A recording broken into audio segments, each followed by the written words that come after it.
Ladies and gentlemen, welcome back to the Indie Zone podcast. My name is Kathy. Today is January 8th, 2026. The calendar is telling us that in just a few days, it will be 3 months to the day when Judge Stephen J. Hippler rendered his third court order dated October 16th, 2025, directed towards documents under seal from January, February, and March 2025, asking both of the sides, state of Idaho and defense, to provide either their objections or non-objections to the court's unsealing of documents for that first quarter of 2025.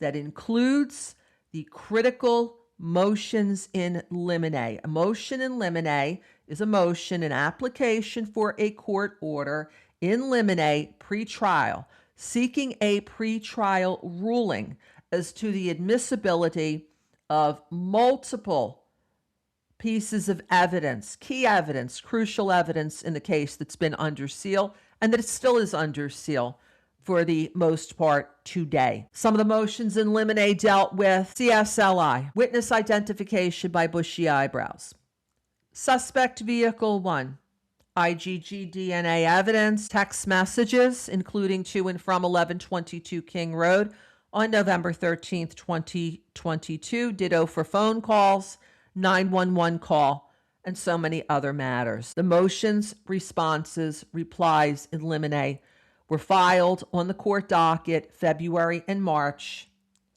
You can see, if you go onto the court docket during that 2-month period, what the defense or the state asked to be filed under seal concerning those briefings and the orders. Every one of them were granted, and I cannot think of one time that Judge Hippler ever denied a motion to seal something, either by stipulation or one of the parties coming before the court alone. I cannot think of his predecessors, either Judge John Judge or Judge Megan E. Marshall, ever denying a motion to seal something, including evidence dating back to the beginning of the case, which went on for over 2.5 years, from December 29th, 2022, date of inception, to July 23rd, 2025, date of closure of the case, the day of Mr. Kohberger's sentencing. The October 16th court order, like the two that were rendered prior to that court order, the first dealing with documents under seal June and July of 2025, the second dealing with documents under seal for April and May of 2025, gave both sides 2 weeks to produce their objections or non-objections.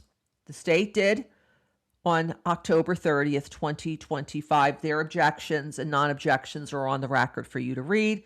In yet another filing under seal, post-closure of the case, the defense asked that their objections, non-objections, dated the 29th of October, be sealed completely to the public, and the court entered an order sealing. So we don't know what the defense's objections or non-objections were at this time.